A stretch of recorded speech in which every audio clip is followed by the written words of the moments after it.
साथियों, हम इस समय है माता गोमती नदी के तट पर और यहीं के पास भाग में एक मंदिर स्थापित था।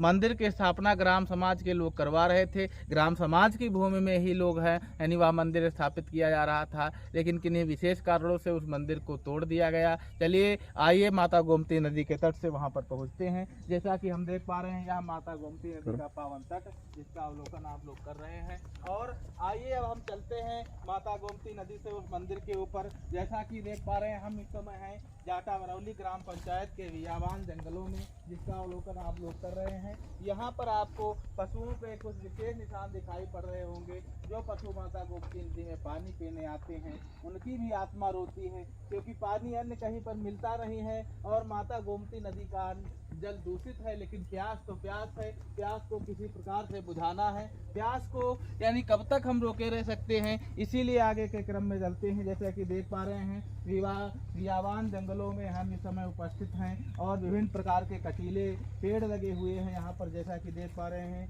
इसीलिए विशेष सावधानी के द्वारा यहाँ पर आया जाता है, क्योंकि कांटे गड़ने की ज़्यादा संभावना रहती है, कांटे चुभ सकते हैं। यानी यह विशेष परिदृश्य जो है, जिसका अवलोकन आप लोग कर रहे हैं। और हम चलते हैं अब उस मंदिर की तरफ जिसको तोड़ दिया गया है, उसका अवलोकन आप लोगों को कराते हैं। जैसा कि हम देख पा रहे हैं, यानी विशेष परिस्थितियों में हम यहाँ पर उपस्थित हैं। जैसा कि देख पा रहे हैं,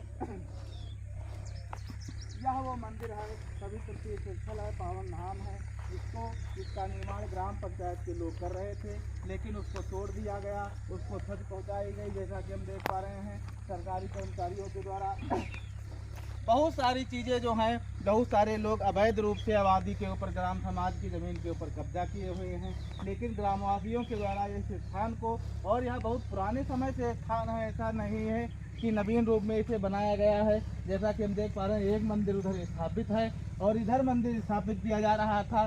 कोई ग्रामवासी विशेष रूप से एकाधिकार के कारण यहाँ पर कब्जा नहीं कर रहा था, फिर भी इस मंदिर को तोड़ दिया गया। इसके अवशेष आप देख सकते हैं। यानी यहाँ पर कल 3 तारीख को विशेष रूप से 3 नवंबर को एक विशाल भंडारा भी था, लेकिन भंडारे का आयोजन तो हुआ, लेकिन मंदिर निर्माण का कार्य पूरा नहीं हुआ। यह हमारी सनातन धर्म संस्कृति का प्रतीक है। बहुत सारी चीज़ें जो हैं मंदिर के किनारे, सड़क के किनारे, सड़क के बीच में छोड़ दी जाती हैं, लेकिन किन विशेष कारणों से इस मंदिर को तोड़ा गया, यह बड़ा ही निंदनीय काम है। जैसा कि हम देख पा रहे हैं, मैं इसकी यानी भरपूर रूप से भर्त्सना करता हूं कि यह काम नहीं होना चाहिए था। जैसा कि देख पा रहे हैं, हमारे साथ गांव के कुछ विशेष सहयोगी गण भी जुड़े हुए हैं।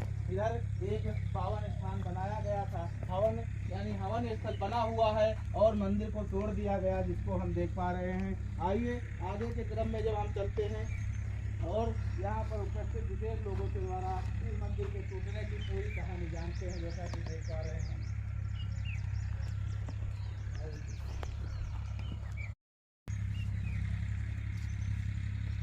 नमस्कार साथियों, जैसा कि आपको विदित है, हम इस समय हैं जाटा बरौली ग्राम पंचायत में, जैसा कि हम देख पा रहे हैं। और यहाँ पर एक विशेष मंदिर जो निर्माणाधीन था, निर्माण की प्रक्रिया जिसके चल रही थी, उसको यानी प्रशासन के द्वारा तोड़ दिया गया, जिसकी कहानी आप लोगों तक हम आपको पहुँचा रहे हैं। जैसा कि हम देख पा रहे हैं, हमारे साथ 2 विशेष ग्रामवासी यहाँ पर जुड़े हुए हैं, यानी भाई साहब हमारे साथ जुड़े हुए हैं, और इधर दादाजी हमारे साथ जुड़े हुए हैं। तो दादाजी, यह स्थान लगभग कब से यहाँ पर पूजा पाठ चल रहा है? यहाँ बहुत 60 के पहले से सब चल रहा, आज से नहीं चल रहा। 70 अरे जब यहाँ गांव रहा है तो गांव पूजा करते रहे। गांव कहाँ बसा था पहले? यही गांव है, ये गांव है, ये गांव है। हाँ। और ये बना था। हाँ। तो ये अब चंदा वंदा लगा गया है, भवाउर बना दी जाए। तो भोलेनाथ का मंदिर जो है, भोलेनाथ का स्थापना हो, बनाया गया, तो यानी निर्माण की प्रक्रिया चल रही थी। तो ये कैसे टूट गया मंदिर? ये मंदिर जो है पता नहीं कैसे आए, लेकिन जिसी भी तब हम पर जो है जाने पाए, यानी तो विशेष ज्ञान नहीं हुआ यानी कैसे टूटा गया? कुछ उन्होंने बताया नहीं? कुछ नहीं बताया। वो तोड़ दिया, कहा गवा, लेकिन मनबा कि जरा का जैसे भी चलाए गए सब भूल दीजिए।